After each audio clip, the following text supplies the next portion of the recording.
برادر عزیز، پیش از آن که با خواهر و دختری کسی صحبت‌های تلفنی میکنی و یا در شبکه‌های اجتماعی برای آنها سخنان محرمانه و شهوت‌انگیز مینویسی و آنها را به بی‌حیایی و فساد میکشی، فراموش نکن که روزی فرا میرسد که این زبانی که با آن سخنان محرمانه میگفتی و این دستانی که با آن سخنان شهوت‌انگیز مینوشتی و خواهران ایمانیت را به بی‌حیایی میکشاندی و این پایهایی که با آن به وعدگاه می رفتی و با آنها در خلوت می نشستی و کاری سینا را انجام می دادی، بر علیه تو گواهی می دهند و آنگاه هیچ عذر آورده نمی توانی.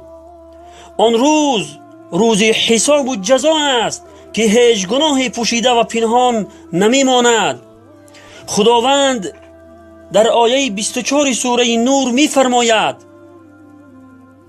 استعیذ بالله یوم تشهد علیهم السنتهم و ایدیهم و ارجلهم بما كانوا یعملون. صدق الله العظیم.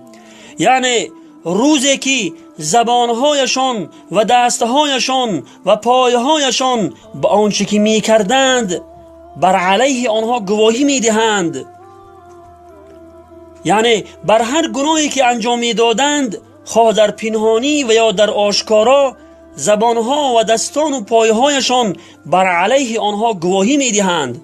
پس ای برادر عزیز، بترس از آن روزی که دست و زبان و پایهایت بر علیه تو گواهی بدهند که با زنان و دختران مردم صحبتهای محرمانه می کردی و سخنان شهوتانگیز می گفتی و آنها را به زنا و به حیایی می کشاندی. بترس از آن روزی که این دست و زبان و پایهایی که با آن گناه انجام می دهی بر علیه تو گواهی بدهند و تو را در پیشگاه تمام مردم محشرگاه شرمنده و رسوا بسازند و در آن روز هیچ عذر آورده نتوانی. و السلام علی من اتبع الهدى. دلا غافل ز سبحانی چه حاصل، مطیع نفس شیطانی چه حاصل. بود قدر تو افزون از ملائک، تو قدر خود نمیدانی چه حاصل. درخت غم به جانم کرده ریشه، به درگاه خدا نالم همیشه.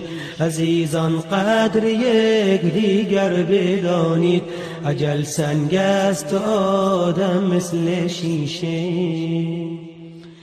نظر کردم به گورستان کم و بین،